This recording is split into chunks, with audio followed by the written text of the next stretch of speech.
The sun is shining and Watch World is here in the beautiful Clifton Arcade in Bristol. A watch doesn't just tell the time, it tells a story. And who better to tell a story than the custodian of a brand that's nearly 200 years old? Join me today as I meet with Nicholas Bowman-Scargill, the great-great-great-grandson of Edwin Fear, the founder of Fear's Watches.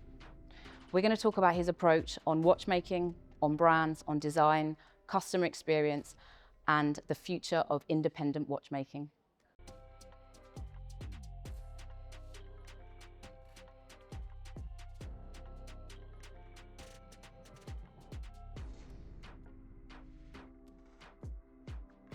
Nicholas Bowman-Scargill, it's wonderful to spend the time with you here today in your beautiful store in Bristol.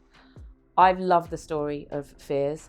You're the current managing director, and it's a real story of heritage and lineage, and what a perfect custodian than the great-great-great-grandson of Edwin Fear himself. There's so many parts to this story, but I'd love to know from your perspective about the brand itself, where you've come from, where you currently are, and where you plan to move to. Well, firstly, thank you for coming to Bristol. It's wonderful to welcome you here into our boutique. So the thing with Fears, the way I always kind of briefly describe it to people, Fears is one of Britain's oldest and youngest watch companies because, yes, it was founded in 1846 by Edwin Fear here in Bristol.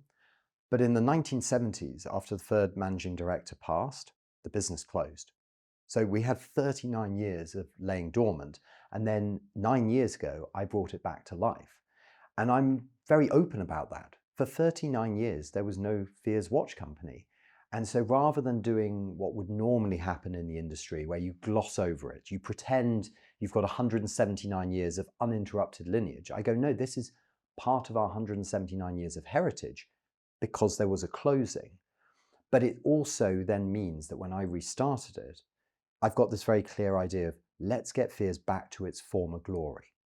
But we've got heritage, but we haven't got so much legacy and baggage from an old company. We're able to do things in a very modern way, but also being very respectful to my family and to the past. And how would you describe the personality of Fears today then, when you've taken that element of respect from where it came from, but you've clearly got your own identity and your own thoughts on the brand? Well, back in 2016, when I was going through the process of preparing for the relaunch, I had to think clearly, what kind of company did I want Fears to be? What did the brand mean? What did those 5 little letters on a watch dial represent? And back then, a lot of people said to me, well, you've got all this heritage, and vintage watches were very, very popular at that time in the mid-2010s. So just recreate what's in the archive. And I said, that's too easy. And also that's basically cashing in, trading off the past rather than being respectful to it. So I thought, actually, let's try and imagine if Fears hadn't closed in 1976, what would the company be making today? And that does mean looking back at that archive. It means going through the paper, the adverts, the watches, and pulling out DNA and trying to understand fundamentally to the core, what was Fears in its previous iteration? And we realized a few things. It was very understated. The watches didn't shout, but it was always very high quality. So Fears did make tool watches, but it also made dress watches, but everything was made to a very high standard. But it wasn't positioned as a sort of haute horology brand.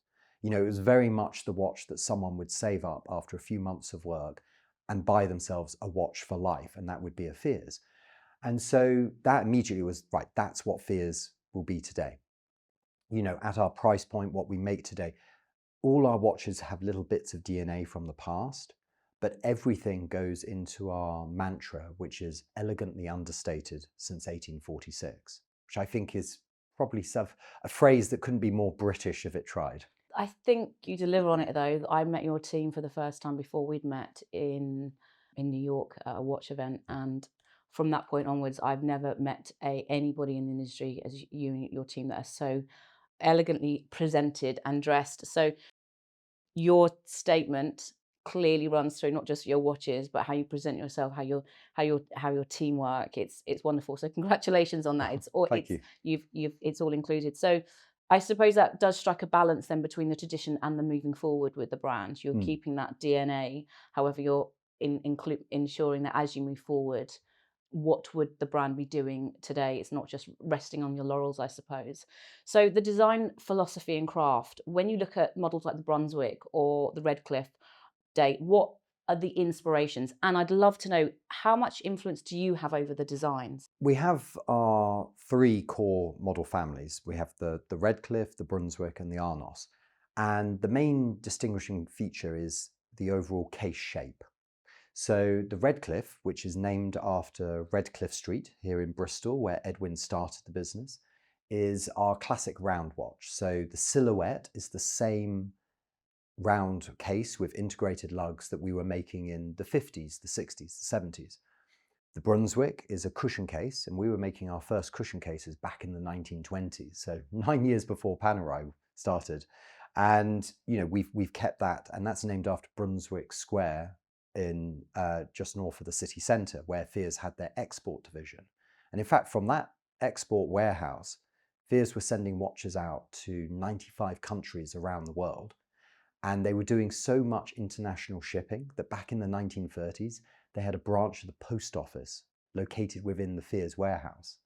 And I always say to my team, we want to get to the size one day where DHL and FedEx are wanting to have drop-off points within our head office, So Fears is very much an international business from its early years. And then the Arnos is our classic rectangular watch with the same rectangular proportions that we were doing in the 20s and 30s. But for me, that's the core fundamental of the 3 families. When it comes to what models to create, we have an in-house design department that we've had for the last 4 years. Quite unusual for a British watch company, but also a company of our size. We do all the design work and engineering work in-house. The overall idea tends to primarily come from myself. I'd like to think one of my few skills that I have as managing director is coming up with watch ideas. If you ask our designer, he would say too many watch ideas. I probably come up with a new idea, 2 to 3 new ideas every day, and then probably 2 to 3 of those each week I'll discuss with him, and 2 to 3 each month we'll take forward to some design work, and then maybe 2 to 3 each year will go into production. So he and I have a very special relationship, how we work together. We've been good friends for many, many years before we started working together. And so he will sometimes bring things to me and go, I've just had an idea. What if we were to do something like this? And then, in the back of my mind, I've got the sort of commercial objectives, marketing objectives, or sometimes I'll say, I've just seen a beautiful color. Wouldn't it be lovely to integrate this color somehow? And so we've got this very sort of relaxed, playful way of working together. And I think fundamentally, if you run a watch company, beyond anything else, you need to be a product person. And it's very interesting. In the last few years, I've started looking at big brands, small brands, and you can ascertain whether the company is run by a product person, an accountant, or a marketeer. Mm. And that's not to say that, having a good, head for numbers and a good eye for a marketing story they're vitally important.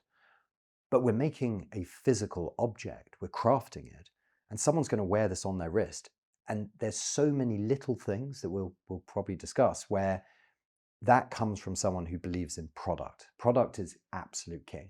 That detail that you're talking about, is there anything on your product and your watches that maybe people don't always notice that might really sum up a Fears watch? Is there almost like, is there a nucleus you will start from the inside out when you've got these 2 watches a day that might translate to 2 a week that you talk to with your design team, that might translate to 2 a year that are launched? Is there something that it starts with, and a little detail and potentially sort of the little iconic design conversations in a watch? I would say there's more than one detail. I always say to someone when you're looking at a Fears watch, at first it's not minimalist, it's not minimal, but it's very clean design. But what's lovely is we've had people who've bought a Fears and worn it for several years as their every single day watch. They don't wear any other watches. And then either at an event, I'll meet them, or they'll send us an email and suddenly say, I've only just noticed this this detail. And I say that's good, because each watch will have hundreds of little details designed into it, and you shouldn't notice the details. I always describe it, it's like when someone walks into a room at a party and everyone stops and looks at them, and there's something. And it shouldn't be the haircut, the cologne, the glasses, what they're wearing. It should be the complete package. And that just means that someone walks in with presence. That's what you should get from a Fears watch. So there are lots of little details designed in, and I could spend hours on every single watch highlighting all of these things. But you shouldn't notice just one of them. You should notice the complete thing, and that's what gives a watch soul. So personality. The sum is greater than the parts, effectively. Absolutely, absolutely. I think there is a reason for everything. We don't over-design things. We were talking earlier today about Coco Chanel and her famous thing, before you leave the house, look in the mirror and remove one accessory or piece of jewelry. It's very easy, especially when you're working in Illustrator, Adobe software, or CAD, to over-design a watch. I'll put one more facet, one more little detail, one more printed line, one more applique. And this is something that our designer Lee is particularly good at, of knowing when to stop. Refine what you've got, but don't add more and more and more, because those details show you haven't got confidence in the core. It's a bit like when you're cooking confidence, something. yeah. Exactly. I'll hasten to add, I'm not a cook, I'm not a chef. My husband does all the cooking at home. But I do like meals in restaurants where it's 3 to 5 ingredients. It's very, very simple, but the quality of those ingredients and the proportions are done in such a way that it's a superb meal, rather than it being a very overly complex, overly engineered meal. And the same applies to watch design. Well, that takes a lot of restraint as well, because especially when you've got that many ideas on a frequent basis, to want to show all the watches, all of the time, all of the designs. So I suppose your design team must have a hard role and task in managing those expectations. But the benefit of that is then there's always constants. And I would imagine that with that design process, something that you haven't necessarily brought to market now might just sit in your own mental archives, and then it might be revisited at a later stage.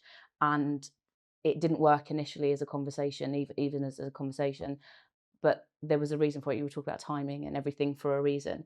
Potentially it will make a better watch at a later stage. Collaboration and creativity, the gimlet with Studio Underdog, immediate sellout, and what fun that was, and really showed the fun side of Fears, because you are a very traditional, elegant brand. What makes a collaboration like that fit for you? So the thing with collaboration is, I've always been a strong believer that when you collaborate, it should be to create something different, something that you can't create on your own. If you were to do it, people would be very shocked and go, "Oh, this doesn't seem very Fears," but it allows you to explore the other parts of your personality. So let me explain. Recently, we've started doing some more sportier watches, more tool watches, things like that. And at first, people are going, "Well, this doesn't seem very Fears. They're always doing dressier watches." And you go, "Yes, but if you think of yourself as your character, your personality, without sounding schizophrenic, we all have multiple people in us. At the weekend, if I'm not putting a Fears watch on, sometimes if I'm going out for a nice meal with my husband, I will put on a dress watch, 2 hands, very slim, alligator strap. But if we're going to the pub to have a few pints, I'm going to put on a big chunky Breitling." And people often will go, but no, you're one or the other. And I say, no, I'm both. I can be both sides of my personality. And so when you look at the personality of the brand, we've got these different sides. But then there's always these fun extra areas where you go, when we collaborate, we can really push the boat out. I mean, don't get me wrong, I love a good night out clubbing, but at 38, I may not do it as much as I like. But when I do it, I really enjoy it. And I let my hair down, but I'm still Nicholas Bowman-Scargill, just on a dance floor, or more likely on a podium. That's what a collaboration is. Yeah. Collaboration is taking that moment and saying, we're going to do this. It's going to be limited edition. It's one night only in the club, but that gets to explore that. And I think the thing sometimes people could misunderstand with Fears is we are a very traditional company. you know, we are very formal, we are serious, but we're not pompous, and we don't take ourselves too seriously. You know, we're very much that, you know, that lord who will be in his dinner suit and bow tie, and at the end of the banquet, when everyone's on the dance floor, the jacket's off, the tie is undone, and he's relaxed and can talk to anyone. And I think that's what being British is. It's being proper, but not stuffy and formal. And so collaborations like the Gimlet, you know, a lot of people were quite shocked by that. They're saying Studio Underdog is one of the most playful, fun brands out there. Fears is pretty much the opposite of that. But then when people began to realize that Richard, who runs Studio Underdog, he and I have been close personal friends for many, many years, because even though we are very, very different people, I'm usually in a Savile Row suit, he's usually in some trendy streetwear from a designer I can't pronounce, but we are very true to who we are, Yeah. and that reflects in our brand, and we're very passionate about what we create. And fundamentally, if you've got those things, you can be opposite, but it does attract because the core is there. So I think I like what you said, that it was a real moment for the brand, but it sits there in that moment, and therefore it adds to your identity, not distracting from it. So it's something that's added to the Fears story and the personality of the brand, but it's not at any stage anyone's going to sort of, it doesn't dilute what you do. This is it exactly. I mean, I always think, because I have a degree in pure economics, I'm fascinated by business, you know, and so in the watch industry, it's just every day is a Harvard Business School case study of something going on in this industry. But if you take a world famous brand like Patek, during the pandemic, you know, the Nautilus 5711 skyrocketed. Everyone was buying. Everyone was saying, why are you not making more of them? And Thierry Stern says, no. We're going to limit how many we make. And I remember thinking that is the wisest answer he could do, because what makes watches like the Nautilus or the new Cubitus so special is they're almost the antithesis to what Patek is, which is precious metal, grand complications, and that. And if you were making only that, then after a while, what makes it special and interesting, the fact that it is so different, gets diluted. You know, take a watch like the Gimlet, huge success. You know, I was really quite blown away by just how people reacted to it. But if we were making that every day, it wouldn't have the same impact. It wouldn't have the same excitement. And to my analogy of going on a night out to the club, if I'm going out clubbing every single week, you don't have the same thrill of walking into the club and starting to dance. It's the same with that. You've got to keep these things special, and you only do it when, you know, if you think a collaboration, you will always give up a bit of your brand equity and you'll never get it back. But what you hope is the power of the collaboration fills that gap with more. And that works both ways. And that's why, you know, every week we're saying no to collaborations. We're doing fewer and fewer of them to be very selective, because I'm very precious and very, you know, protective of the Fears heritage and story, and want to ensure that we don't wake up in 5 years' time and everything we're doing is a collab and everything is diluting what makes Fears Fears. There are several watch brands out there that you have more limited editions and collaborations than you do core collections, and it loses its, well, it just becomes diluted for both, really. And also, consumer wise, you don't maintain your identity. Yes. Where as a former watch buyer, the limited editions and collaborations are always great to have as an add-on, Yes. but shouldn't take away from the core collections and what we're able to put in stores.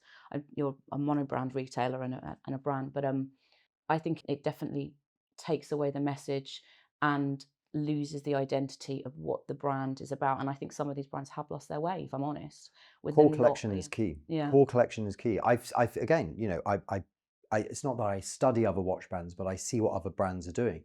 And even some high-end brands, you know, they don't invest in the core, and everything is a retailer edition or a special edition or a collab. And after a while you go, that's nice. But you know, if you're eating a cake, you can't just eat the icing and the cherry. You've got, you know, the actual core of the cake is good, because that's then the cherry on top. And, you know, for us, that's why we've always been very key of having a core collection that isn't limited edition, isn't limited production. And that's what's created, after 9 years, I believe, a very strong brand identity. Trust and integrity, I feel, comes with that if you're able to keep those foundations and build on it from the inside out. And then, as you said, the rest is the icing on the cake. How long was I won't talk about the Studio Underdog watch too much because that's not what the brand's about, but I'm just curious to know, what was the design conversation? How long did it take? And did you both agree on it quite frequently, or was there a lot of clashes between the two of you in terms of what you wanted the final watch to look like? And Well, it's quite interesting because I proposed the initial idea of us doing something together when Studio Underdog was about a year old, and as I say, I'd known Richard from before Studio Underdog launching. I was actually one of the original Kickstarter backers of his original 255 people who backed the original watch. And, I believed early on and I really liked the guy, and so I said to him, look, if you're ever interested in doing collaboration, we're completely different brands, but I'd be very up for it. And wisely, he was like, no, we've got to get our feet sorted, and fine. Then I think it was in 2022, we had another conversation. He said, well, let's explore some ideas of how it could be. And so we started what was codenamed Project 23 for a watch that would launch in 2023. Spoiler alert, it didn't launch until 2025, but everyone's seen how busy he's been and Fears has. But originally we're playing around with different ideas, but there was no story, there was no reason for colors and design. And then one day I was walking to work in Bristol and we were just WhatsApping, and I can't remember exactly who suggested it. I think it was Richard, but just suddenly said, what about a gimlet? It's this weird cocktail. It's this frothy, pale lime green color. And the gimlet actually has a bit of story between the two of us, because on a trip to Chicago for Wind Up Chicago, we're both exhibiting there. One evening, we go out with brands, having a few drinks, everyone peels off, and the two of us stay just to keep talking about business and running watch companies. Because it can be lonely running a watch company. So when you find someone who can be a confidant, someone who you can trust and be open with, you become firm friends. And as the evening goes on, I keep ordering this weird cocktail off menu. And in the end, he goes, you know what, I'm going to try one of these. So he tries one, has quite a few of them. The next morning, how many? Quite a few. Quite a few. I think we had 4 or 5. For anyone who doesn't know, a gimlet is 4 shots of gin and fresh lime juice. And for anyone who doesn't know either of us, we quickly realized the following morning that I have a high tolerance to drink and Richard might not. Quite not. So I think he secretly thought I had been trying to sabotage his next day at the watch show. But anyway, we've got that shared history between us. If you say a gimlet, it's like, for him, it's like, oh no, I feel ill. And for me, it's like, let's get another round in. Yeah. And I think that's what brought a real sense of truth to that watch. It wasn't just going, let's pick a fun color. It's about going, actually, this watch is important to us. Now, we can't be so, self-indulgent to make a watch just for us. But I think for the collector community who know both of us, they understand our two brands, it was like kind of buying part of Fears and Studio Underdog. You say that it can't just be made for the two of you, but if the two of you didn't enjoy it and it wasn't personal to the two of you, I don't think it would have meant anything to the collector community. Yeah. And I didn't know the story behind it in terms of you both sitting there drinking. Yeah. And just I can probably hold my own as well. So let's have one of those evenings at some point, please. Absolutely. And I say this all the time, a watch doesn't just tell the time, it tells a story. And I wonder if that storytelling element between the two of you and very different backgrounds and different brand identities is what made it so successful, because it sold out immediately. I was there at the launch, and there was a queue. You had the lime slices, the lime wedges, yes, for collection. And I was wondering, what are all these people doing with these plastic pieces of you were very calm and collected on the day, I might add, but there was a frenzy around the stall. It was great. Yeah, there was a lot of excitement. And the important thing is, fundamentally, for an event like British Watchmakers Day, Fears is one of the founding members of the Alliance of British Watch and Clockmakers. I've been supportive of fellow British brands, from day one. And so for me to be able to be part of something that helped bring even more eyeballs and attention onto what that event is doing, which is basically promoting and championing, the 100+ watch companies we have here in Britain, that's very important. I mean, in November, so on the 1st of November, we have the annual Bristol Watch Show, and it's held just moments from here, round the corner in the Clifton Club, which is actually the UK's oldest private members club. And it's sponsored by Fears. And it's a show just for watch companies based in Bristol and the surrounding area, because we actually have the largest density of British watch companies around Bristol. So Valet de Bristol. Basically, yeah. Well, as I said last year when we did the ribbon cutting, it's not the Valley de Joux, it's the Valley de Avon. And, you know, it's very important to highlight that, because what you want is to create an area that becomes like the Valley de Joux in Switzerland, where if someone is finishing watchmaking school in Manchester, they go, where do I want to locate? Where do I want to put my roots down, start a family? You know, you want to pick an area where there's going to be multiple places you can work. It also means for the, you know, employees, watchmakers working in British watch companies, it becomes more competitive in terms of brands have to offer better salaries, better working conditions. You know, so this is good for everyone. It means that watch brands have a bigger pool of people to hire from, and people working get a better job and career out of it. And so that for me is something why, you know, back a few years ago, it's why, yes, Fear sponsors the Bristol Watch Show, but it's actually something that we organize and run. And it's a big important thing to me. We don't charge the brands to exhibit, because for quite a few of these brands, they're one person, you know, and so we help them going, look, this is your first show you've ever done. We're going to help you. We're going to provide the banner. We're going to provide advice how to set up your table, and you can sell at the show. And last year, every brand sold watches. And for me, that made me feel very proud, because it's not about me trying to, you know, hold down the fellow competition in Bristol. It's about going, no, I want to see more and more brands in Bristol be able to grow and thrive. And, you know, I'm very lucky that Fears is in a position where we can financially and with human resource support other people to do that. I didn't realise your actual involvement, and more importantly, the support that you give that local market. And I really love the ethos of helping the others. It's clever because you're right, you're elevating the wider industry, you're elevating the services and the experience for a client, you're elevating the opportunities for watchmakers and people that are interested in the watch industry and want to work in it. And it will only enhance the experience for everybody, as opposed to perhaps just sitting in one silo and looking inwardly and thinking, okay, no, I can keep that for myself.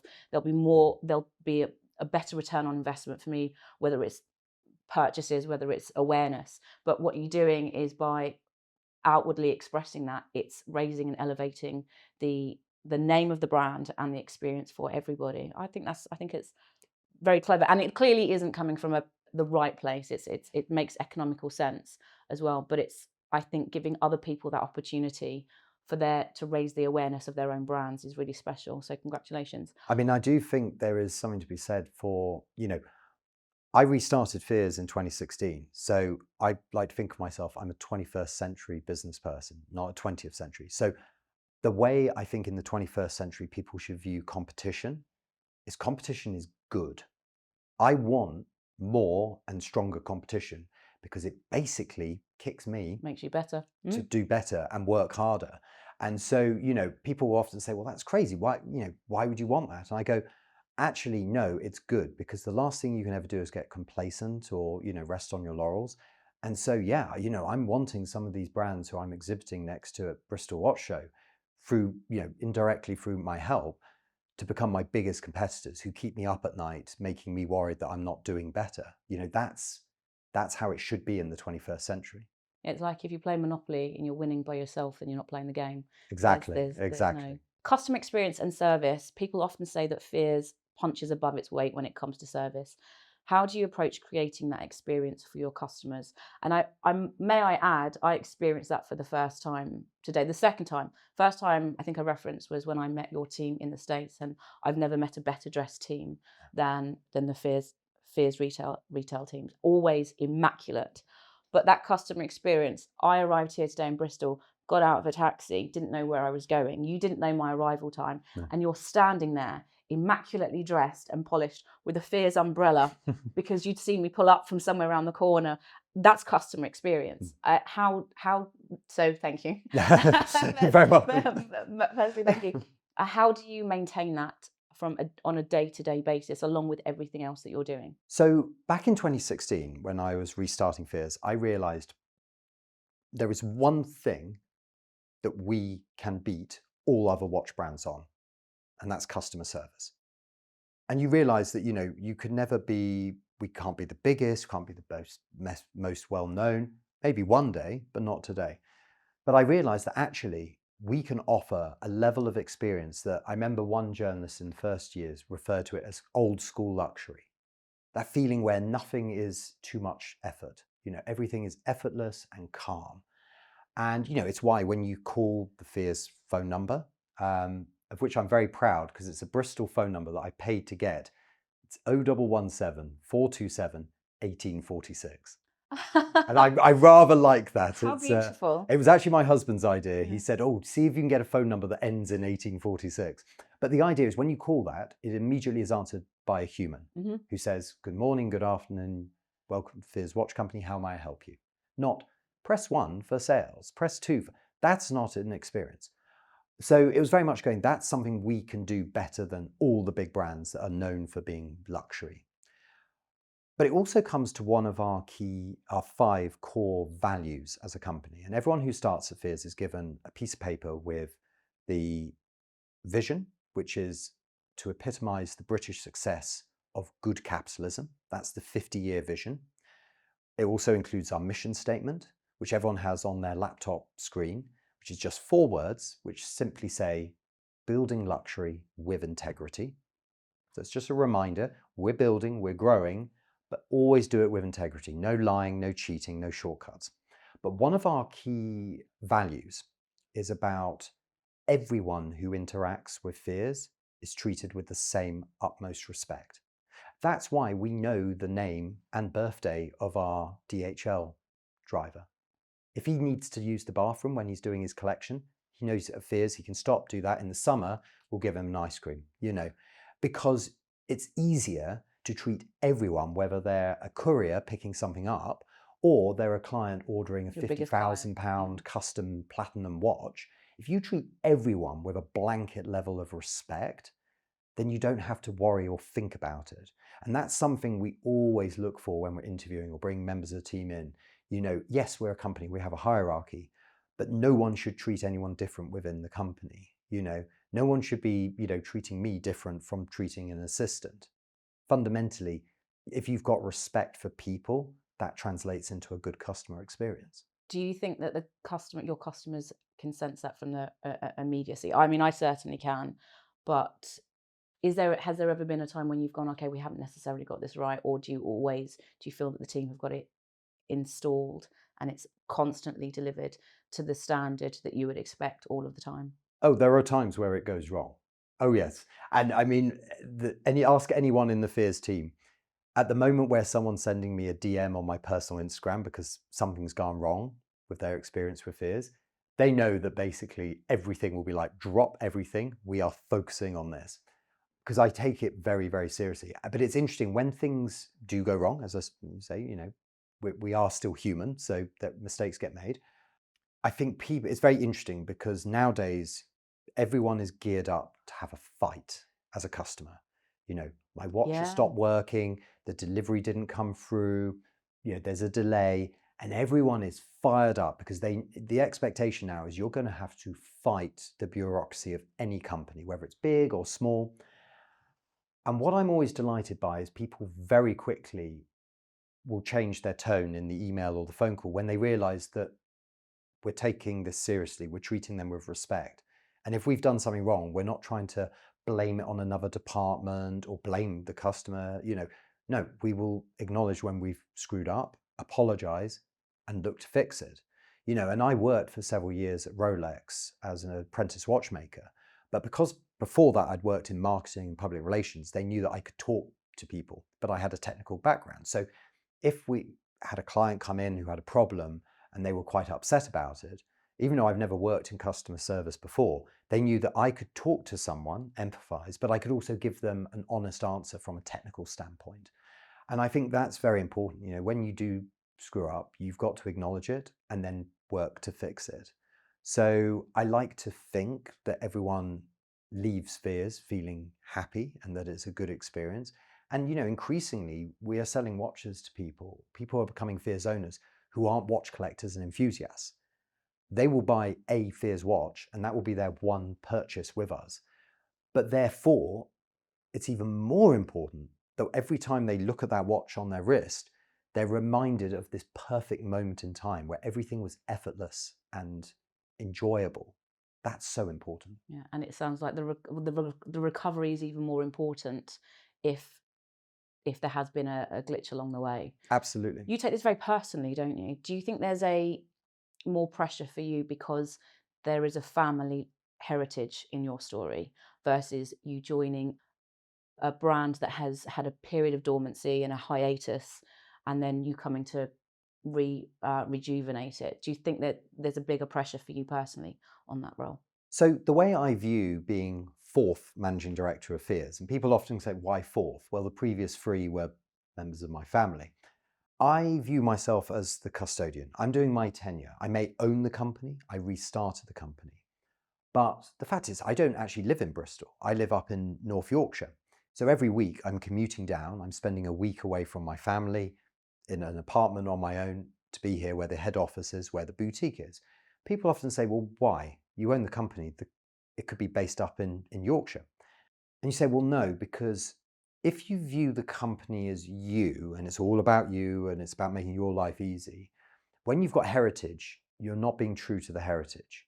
Very quickly, you will find that the company will be limited by always being very small and very, isolated. But it is my family's name on the dial, and there is all of this heritage, and there's, a big number of Fear family out there, not just in Bristol, but around the world. And so there is a degree of going, I have a responsibility to them. I have a responsibility to the previous managing directors. And in fact, the cemetery where two of them are buried, including Edwin Fear, is across the road from our head office. So when I walk past it on the way to work, there is that sort of thing of they're keeping an eye on what I'm doing. But you have to be respectful of that, and it does put pressure. But I'd say the pressure also comes that every day of the week, somewhere in the world, there is a new watch company being started. That's pressure as well. So it's about going, how do we differentiate ourselves, but without being weird? If someone is going to buy a watch from us compared to one of the bigger, more established brands, they've got to see us on the same level, not as the weird, quirky alternative. And so finding that balance that's where a lot of pressure comes, certainly. So it's being authentic, I would imagine, to maintain that authenticity. So, I wouldn't have associated the word weird with the brand, but No. I understand what you're saying in terms of the direction. Could you tell me a bit about the heritage division? Ah, yes, our Fears Heritage Division. So this was something I started quite early on because, as I've said, there are 39 years where Fears was dormant, it stopped. So it's going, well, how do we, beyond having photographs of old watches, bringing pieces out of the archive, having the same name, the same blood in my veins, what else can link these two eras of Fears? And so we did two things. One was we created the Fears Heritage Division, where we restore any Fears watch made between 1846 and 1976.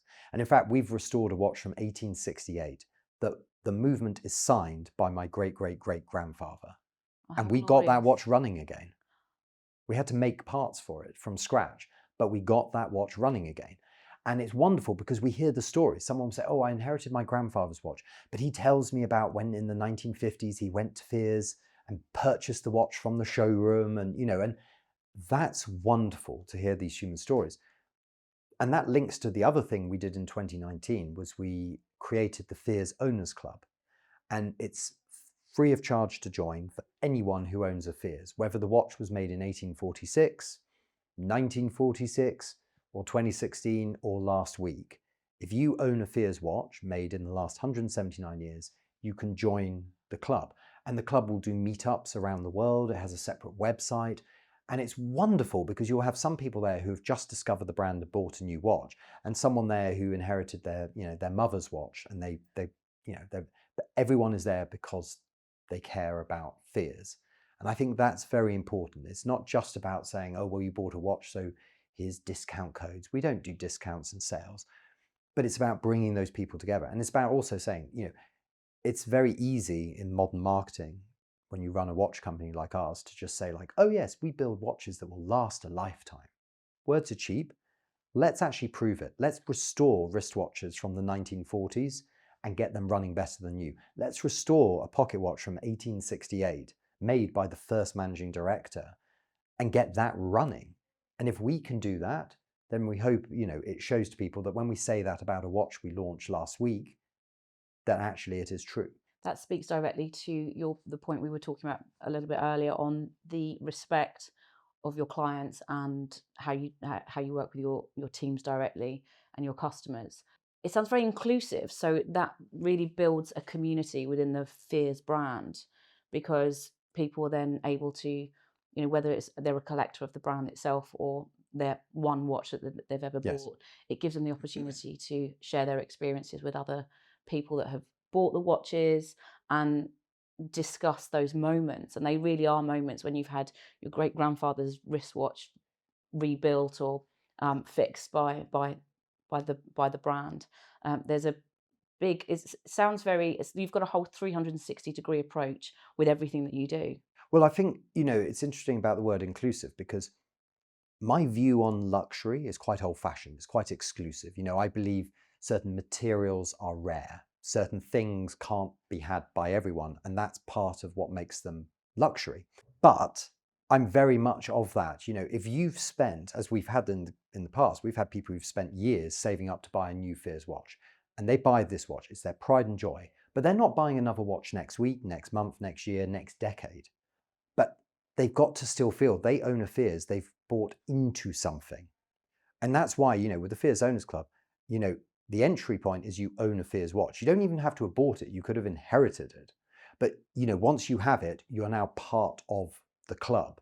So it is exclusive, but it's inclusive. So I'd almost say Fears is one of the most inclusive, exclusive watch companies out there. The same way as you're one of the oldest brands, but with a new... Exactly. And it shows, when you've got great heritage, but also operating in the 21st century, there's so much to be said for what are the best ways of marketing and working, and what ways, do we not need to do? So, we have Instagram, we have all kinds of, modern ways in the digital world, but we send out printed brochures because no one wants a PDF brochure. That's sat in your download folder on your iPad or your phone, and then you delete it one day when suddenly you need to free up space for more photos. But if you're wanting to interact with us, don't send us a letter. If you don't want to call us, send us a WhatsApp. We'll just reply. It's quick, it's easy. So it's about picking the best things, but fundamentally always with the thought, what's going to be the best for the other person, not what makes it easy for Fears. My accountant will tell me this. We could hire fewer people by just automating things, by having more AI. And I'm like, no, actually people can tell if they're chatting to a chat box or they're chatting to a human. And sometimes it's better to wait, 12 hours until the company's reopen, because, we work Monday to Friday, British working hours, and to talk to a human. You'll get an answer much quicker than talking to an AI chat box on a Sunday at 2 in the morning. So, it's a careful thing of picking the best of both worlds. So philosophy and business growth, you've described Fears as good capitalism. Yes. What does that look like on a day-to-day running? When I was studying pure economics back in the early noughties, it was very much, the people who were held up as, the great capitalists of our modern era. Most of them today are stripped of their knighthood, disgraced, and a lot of them are in prison, right? You realize that actually they are the robber barons of the 21st century. And back then, the capitalism I was taught as a teenager was all about profit. It's all about profit, shareholder value, that's all that matters. It's a slightly more polished version of Gordon Gekko in the 80s, greed is good. I am a capitalist. I'm growing a business, I'm creating jobs, I'm creating wealth, not just for myself, but the people who interact with Fears, and that includes our suppliers. But it's okay to minus a few percentage points of margin to ensure that suppliers get paid on time, to ensure that people are treated fairly and treated well.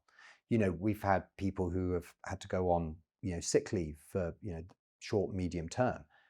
Well, they're not on statutory pay. We're going to pay them full, because the last thing they need to worry about is, paying their mortgage. That's important when they are incredibly loyal to you as someone working in the team. The company needs to be loyal to them, even if on occasion it's at the financial detriment. And so this idea of good capitalism is going, we should be able to grow and thrive as a business in the free market, but we don't have to screw over people to get there. It's okay to be a good business person without being a ruthless good business person. There's a very delicate balance.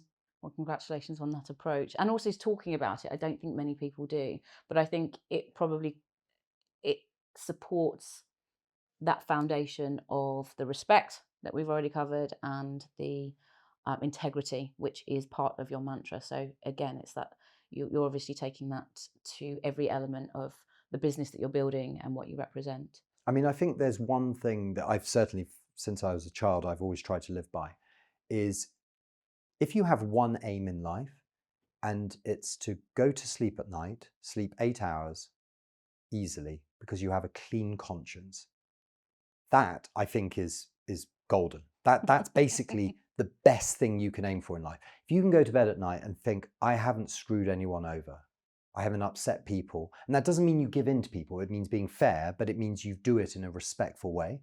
I think that's very, very important. And I think for me, that's something I really value. And I try and instill in my team this idea of doing everything with integrity.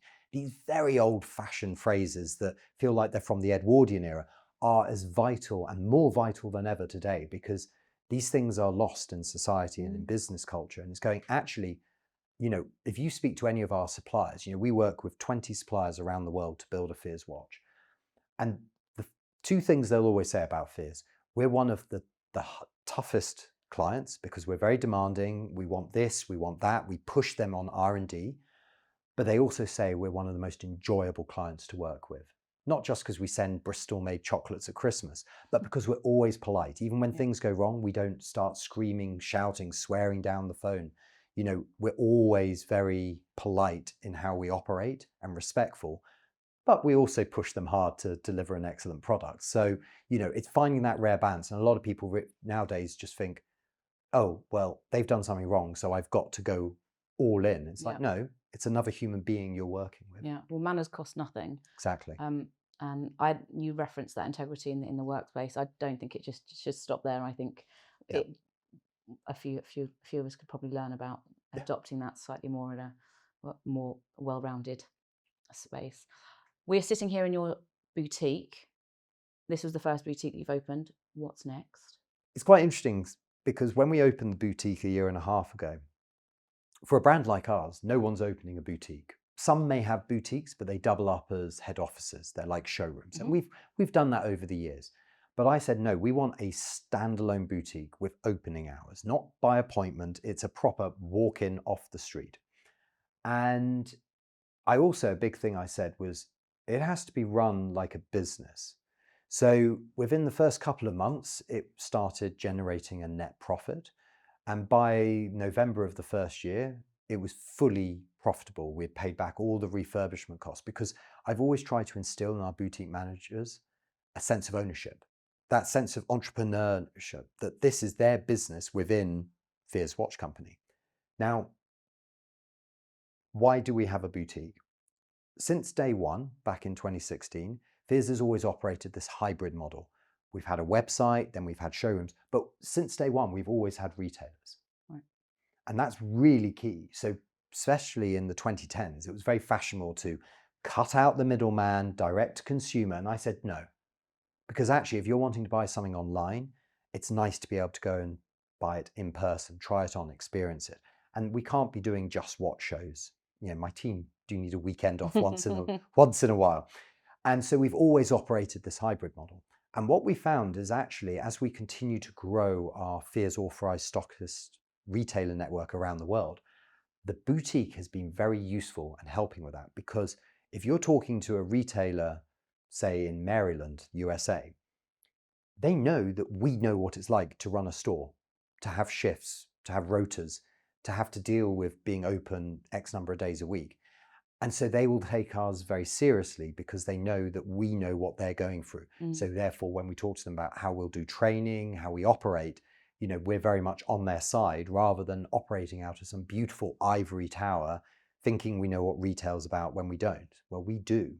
So, we're not planning to open monobrand boutiques around the world, but we will be opening more. I'd like to say certainly within the next 18 months, there's another one in the UK. We then may start looking abroad, how we can do that, finding the right places.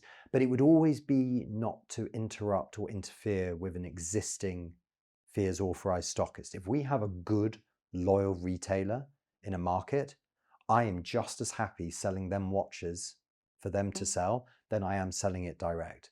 But if there's certain areas where it feels right, and of course, Bristol being our home city, we have to have the flagship here. But over the year, there will be others. But, we're continuing to grow our retailers around the world. We're very keen to do that, but it's doing it slowly with the right people. And we invest a huge amount in training to make sure that the people on the shop floor, if they've done the training, they have their little Fears enamel pin badge to show that they've completed the training. And, we want them to be ambassadors of my family's legacy. Independent watchmaking and the future of it. You've been established with the brand for nearly 10 years. How has it changed since you've taken on this mantle and in the independent watchmaking space? Historically, they've always said in the watch industry, everything moves at a glacial pace. I feel like I joined at the moment where basically someone took a pickaxe to that great big ice. Yeah, to the ice, and it all fell to pieces because, if you think since 2016, it's 9 years, we've had so many different eras and periods. I remember seeing a meme on Instagram where someone was talking about how time works. And it basically had 2014, 15, 16, 2016, for all kinds of reasons, lasted until 2019. 2020 is still lasted because everything, big events nowadays seem to have a long tail and they shake things up. But the watch industry has changed so much. We go back to 2016 and heritage was key. Independents weren't given nearly the same respect and attention that they are today. The pandemic changed a lot of things, but it also brought in a lot of new people into the industry, both collectors and enthusiasts, but also brands. Where we are today is in a weird period because it's very rare for watch companies to close. They often just become zombies. But I feel over the next few years, we're going to see two big things. One is we're going to very much seeing a separation of the wheat from the chaff. The strongest brands, the brands who have invested in more than just product, but brand, experience, they will continue to rise to the top. I think we'll also see consolidation. As I say, I've got an interest in business history. One area of interest I have is the car industry. And when you look at the British car industry, in the 1920s and 30s, the UK had over 100 car companies. By the time we got to the 1960s, basically that had shrunk to 24. And fast forward to today, and it's a handful. So if we look at the British watch scene, it's all independents, right? No big groups own any of the British brands. And there's over 100 watch companies. I think in the next decade, we're going to begin to see some consolidation, and the equivalent of British Motor Corporation, who owned 12 car companies, will begin to see the first grouping of British watch companies. I think in the independent space, you'll see that because the big luxury groups who are on the public market, they will dip their toe, but there isn't necessarily the scale of growth. But it's ripe for opportunity for someone to come along and do a respectful grouping of independent brands where they can start benefiting from certain economies of scale, business of scale. Leverage. Exactly. I think this is something that no one is really thinking about today, but my goodness, in 10 years' time, we will see fewer brands, but brands operating better and more efficiently. I think this is coming. In the independent, British specifically, or independent brands? Both, okay. For sure. The British scene, there will be consolidation, and certainly independence, especially when you look abroad to Switzerland, you'll begin to suddenly realize that these brands are maybe linked in, even if it's not an official, holding company owns them. But, take Fears. We're one of the founding brands of the British Watch Clockmakers Alliance. We're also a member of the Alternate Horological Alliance with Ming Watches, Josh Shapiro, Fleming, and William Messina. So we're 5 brands. We don't have any official, legal or financial linking, but we're there pooling resources to help, whether we're doing exhibiting, whether we're product developing. You're going to start seeing more and more of this work. It's in a more modern structure than before, but this is going to be the future. Do you find that your place in this space, you've said it can be a little bit lonely, because so when you meet another founder or managing director of a growing independent brand, when you can often sort of build really great friendships from it. Do you think that has a benefit to that insight, and you can kind of you it's almost looking upwards and outwards versus some of the bigger established either brands or groups where they're potentially quite insular and they just got to move forward with the juggernaut that they are. Are you in a privileged position where you can look around, you can see the horizon, but you can see outwards? And I wonder if it's a combination of where you sit in the independent space, but also your economics background that gives you that foresight to see it. I think that's a really interesting thought, because there is this thing when you are a small independent brand, the narrative is you'll always stay a small independent brand. And I'm ambitious. I want to see Fears grow, but grow with integrity. And, when you look at big brands, yes, they're juggernauts. Most of the CEOs of big watch companies today don't come from a watch background. To my point I made earlier, they're not product people. And then shock horror, they wonder why, when the market is in a downturn, that their number of sales and market share is falling. I'm a bit like, really? When the market is booming, anyone can do well. Yeah. But when the market is doing bad, the water comes out on the beach and you see who's swimming naked. And so whether I'm in a privileged position or not, I think I once said this to the CEO of Christopher Ward, Mike France, who is a big supporter of Fears, a bit of a mentor to me, and I have so much respect for him and what he's created over the last 20 years. And I remember talking to him about how basically to set up and run a watch company, you have to have a bit of an ego. To succeed, you need to keep that ego in check. Well, this has been absolutely wonderful to speak to you today, Nicholas. I'm really excited to see what you're going to do for the 10th anniversary. I'm really excited to see how the brand grows and develops over the coming years. We touched a little bit before we started filming on what your longer term plans are, and I certainly won't be sharing those at the minute. But I have no doubt where we'll be seeing you in 20 years' time, and the brand itself. Integrity is the one word that sticks with me throughout this entire conversation. I didn't know that was part of your brand values and DNA. I know you've referenced it and it's on the screens of all your teams and your employees, but I've definitely got a sense of that today. And I love how much you own the brand, its identity, how much of your own personality is in it, how much you take from the origins, and the fact that you're willing to push the boundaries a little bit, have some fun, but stay really loyal to what you want of the Fears brand. So thank you so much for hosting me in your beautiful boutique. Can we do this again sometime? Absolutely. Before 20 years is up. Absolutely. Thank you so much. Thank you.